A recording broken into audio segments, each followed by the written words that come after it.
Karina. My name is Pernille. And welcome to our channel Behind the Startups DK. Here you can find interviews, motivation and inspiration about the startup life in Denmark. Yes. So today in our first episode, we have invited an international young team, an international young startup, Strongyou. But we will let them all explain about themselves and their business.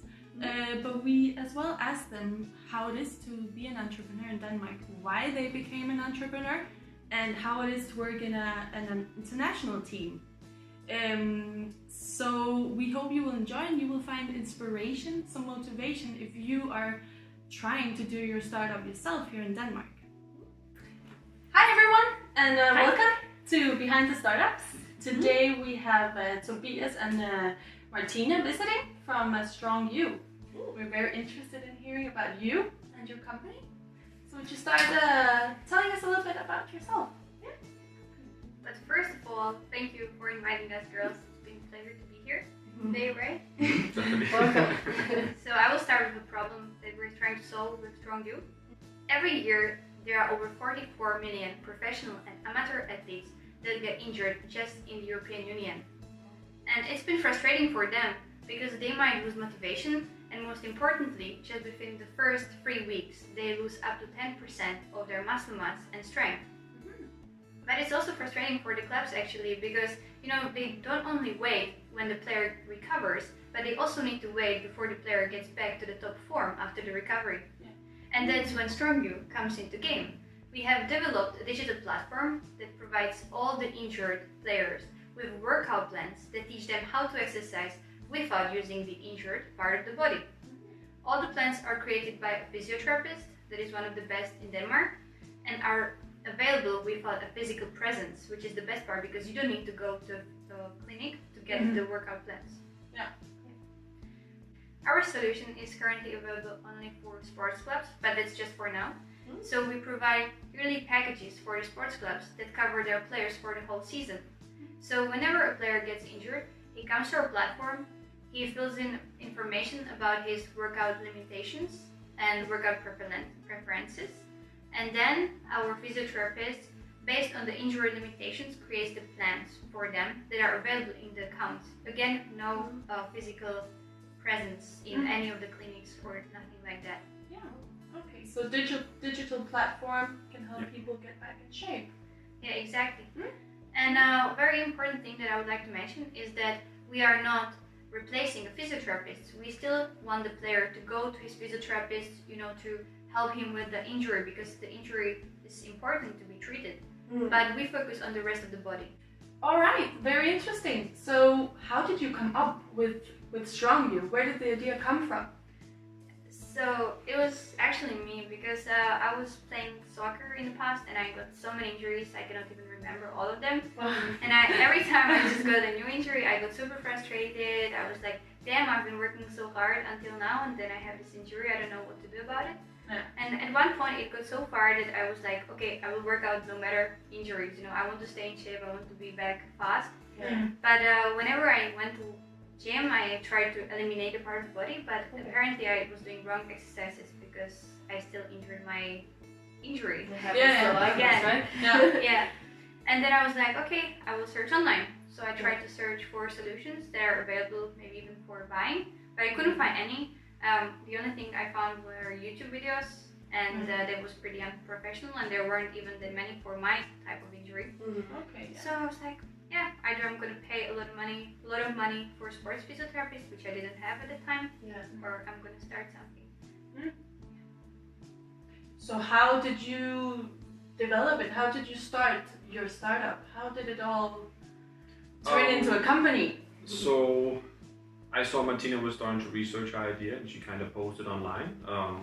And I myself have had injuries as well in the past, so I figured that's an interesting concept. I should probably learn a little bit more about it. So we met for a cup of coffee, and we decided after that meeting to kind of start it together and kind of build it into like a real company. And from there, it's been a long process, as it usually is. But as soon as we had to like onboard people, getting people on board. It's not about convincing people of kind of like your vision and your idea and kind of having them believe in what you're doing, because you usually don't have the funds when you're bootstrapping like we are. So it's a lot about getting people to kind of believe in you, believe in the idea, and then they will come and they will work with you. So how did you actually create your team? How did you make it work with you guys? It was quite natural. I think that me and Martina we're different types of people. Yeah, that's the part we mean. Like, did you use anything? Exactly. Or it was just... It was very kind of, again, natural, I think, because we are different people, but we're kind of people that match very well together. And I think that's very important. You have this kind of synergy in a team. Yeah. Where Martina is very structured. She's very, kind of organized. She has like the good overview. And she's very creative, has a lot of different ideas, where I'm probably more a little bit, let's call it skeptical, to use a nice word. But that's good. It's the positive and the negative. So I do believe that it's like it's a good collaboration and personality types. So it was very natural. We didn't really use any specific tools, I think, for that part. It's been some time since we started, but as far as I remember, we just talked a lot about, okay, what are your goals? Yeah.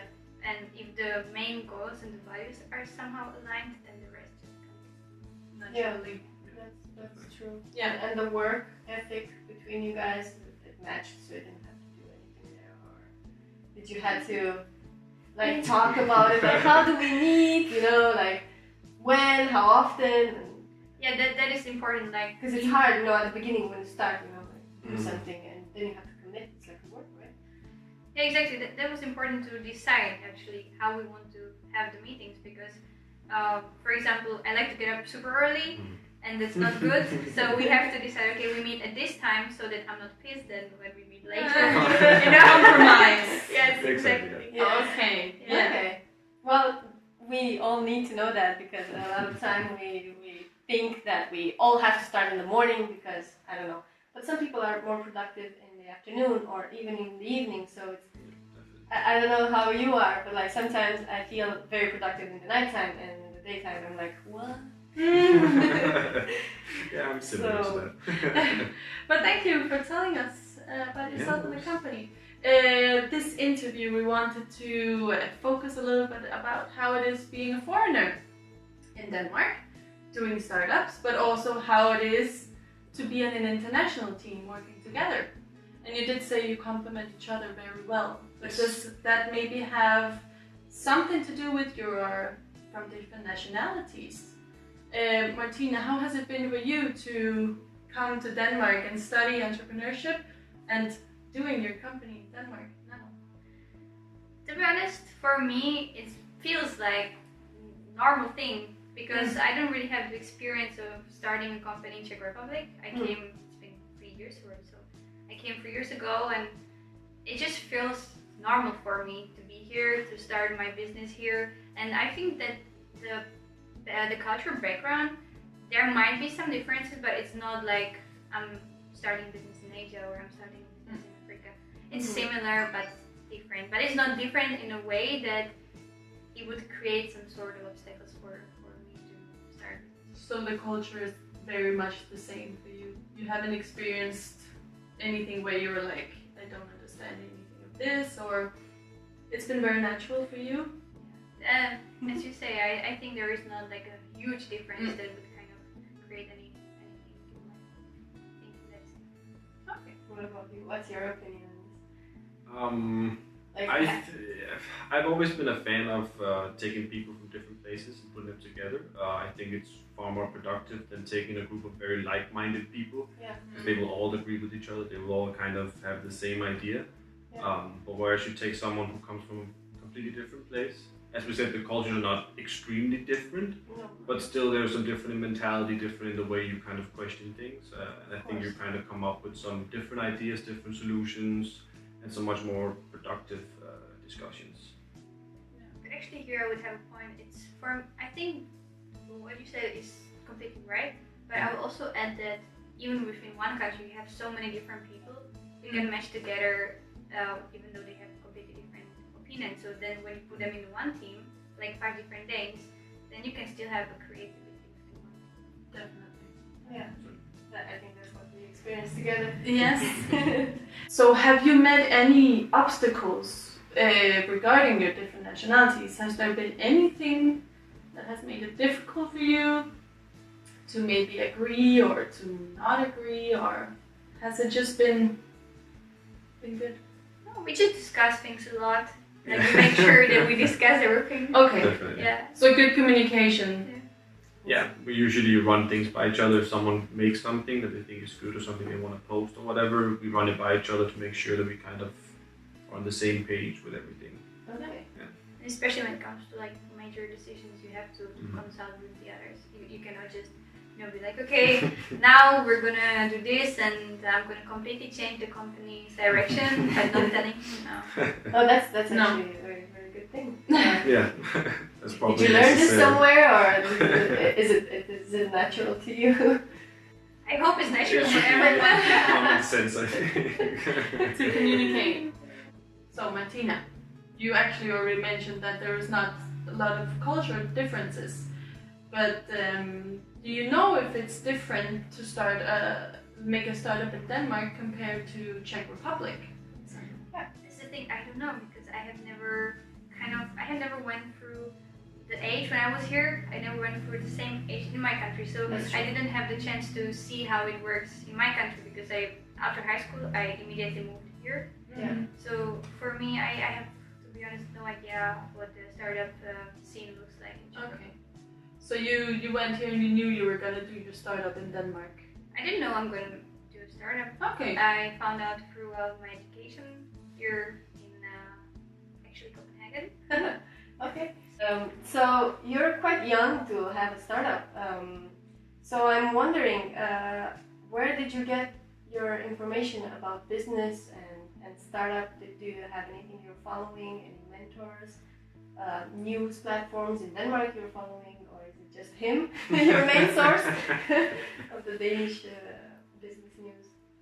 No, but basically it's all started with education. Mm-hmm. I joined entrepreneurship and innovation at CPH Business. That's where we met with Tobias. Yeah. We joined top-up program. It's not the full bachelor's, but it's like additional top-up on the 2 years of studying something else. Mm-hmm. Yeah. So that's when I started to kind of be more and more interested in startups. But I have heard about them already when I was living in Aalborg, studying my AP degree, the first 2 years. So when I kind of came here and I already knew about startups, I started studying them. I was like, wow, I love it. And when you do it, then you keep updating yourself by reading different LinkedIn posts. You maybe also research, of course, in your field. Like if we're working with health tech, I would read articles related to health tech. Yeah. That's kind of natural again. But something specific. Oh, we have a mentor. We have a mentor Okay. from health tech industry. We got matched through Venture Cup, which is basically like a how would you call it? It's like organization that is having different competition for startups. And they have also some programs like mentor program, which we joined and we got a mentor. So he's also helping us throughout the processes.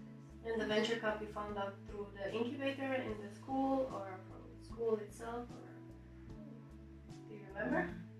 I think we joined a competition called the Startup Weekend. And that's where we heard about it. Okay. Yeah. Okay. So it's a good thing to do some competitions, I guess. Yeah, because that was our next question. If you have done anything to kind of kickstart your startup adventure. Yeah. I would say one of the things we did that probably gave us a confidence boost was the startup weekend that we just talked about. I would definitely recommend that people attend at least one. Because you do get a lot of opportunities to network with different professionals. You get a lot of people with different input to your idea, and also you get to collect a team that will work with you throughout the weekend. Or you can join a team and work with them, of course, if you don't have your own idea. So I would definitely recommend going to one of these. You really get a lot from those. Well, Yeah. So you have been to Startup Weekend. Yep. What else have you been participating in that has helped you? or you just went to some events, We visiting, were or we weren't participants, but we were like observers at the Creative Business Cup. Mm-hmm. That was in Copenhagen. And it was interesting to see startups that had developed to a completely different phase than us. Mm-hmm. They were far more developed. They had their prototypes or even like sales and real product. So that was kind of like the next level, and it was nice to see how they were kind of treating it, how they were pitching themselves, and how they're just kind of networking and walking around talking to people. Yeah. So do you believe that multicultural teams boost creativity in the startup? I would argue that I don't think it's a necessity to do or to have. If you want maybe a more clean communication flow within a company, sometimes having people who speak the same language is a good idea. Yeah. But I do think that it definitely doesn't harm you to take some internationals from different places and kind of getting their input on something, because they might have a completely different view of how you're doing things and what you could do differently, perhaps. Yeah. What about you? What do you think? I think that it's interesting to have people from different cultures on your team. Yeah. But again, I don't think it's complete necessity to succeed. So if you want to have more multiculturalism within your company and you maybe put your culture based on that, then it might be awesome. But again, it's not only one recipe to succeed just by having multicultural team. You also need to look at the personalities a lot. Of course. Yeah. I'm thinking, like, can you think about like what 3 pros and 3 cons about working within a multicultural team? You have some experience. Okay. So, Yeah, as mentioned before, a con would probably be there can be a language barrier sometimes, depending on who you're hiring, of course. of course, yes. And one pro could be that you do have different backgrounds in your team and people who perceive things differently. So you might say something and a Dane perceives it in one way, but let's say a Czech perceives it in a completely different way.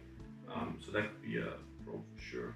That's true. And another pro would be that is that when I, as a Czech person, wants to take our company to Czech Republic, it will be easier for us to grow to Czech Republic than if 2 Danes are trying to get into Czech Republic. Of course. So that's another pro.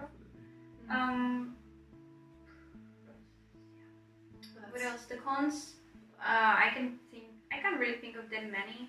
Depends again on the personality. Culture-wise, did you have any issues we haven't challenges? had any, but I think I've heard of some companies who taken people that come from cultures that stereotypically don't really like each other that much, or true. people that would really like get on each other's nerves because of just how they are as a person, because of where they're from. Some cultures are extremely aggressive. They're very straight to the point. They don't really say it in that nice, in like a nice way always, compared to some other people that will perceive that as them being rude to them, or like putting them down. So that could perhaps be an issue, but it's not something that we've experienced. If you're just like a generally nice person, that doesn't really happen. Yeah, that's actually true. And actually, one more thing is when people come from culture where time doesn't matter that much. When people come from culture where time matters a lot, that's a problem. That needs to be set. Like, written in stone. Hey, when we meet at 9, we meet at 9, not 9:30 or something. We did 8:55. It's not time for a siesta. Yeah, we don't do that here. Or maybe, Okay, so it's always very interesting to hear. Where are you right now in the company? And what do you see the future of your company?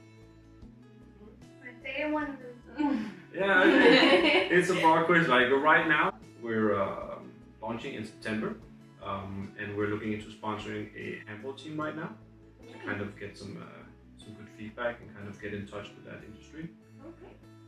And for the future, we do plan on broadening our product not just to soccer clubs and handball clubs and so on, but also to individuals who just have an injury and want to continue to stay in shape. And hopefully we could be one of the leading brands within distributing workout programs to people. That's definitely one of the goals for the future. So that's where we're headed. sounds very good. Maybe someone from the audience would be interested in sponsoring you guys. Who knows? Yes, please, come along. We don't know that, right?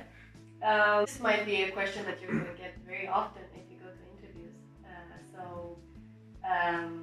How come, or how it is to be an entrepreneur? Or how is the taste because you're going that way? Well, I think it's exciting, definitely much more exciting than being employed, at least for me. Because, when you're employed, I was employed a few times. Yes. Whether it was internship or part-time job, it's like even though you want to be creative and you kind of have the chance, it's not the full creativity that you can afford. Mm-hmm. So first of all, I think you can do whatever you want. You can make your own decisions when you're your own boss. You don't need to stick that much to the exact working hours, which is also cool. And yeah, you can just focus on your own thing. You don't need to work for someone else. That's the main three things that I think everyone mentions, but I think it's definitely what the best benefits are for me as well. Yeah. And you? Very similar. It's about having control of your own job as well for me. Kind of being a part of defining your own task, kind of having the space to do things that an employer would never let you do, or take some decisions that you can't do unless you're already at an executive level. So definitely about control and kind of being part of making something rather than just being like, let's call it a link in a chain. Yeah. And I would add on one thing.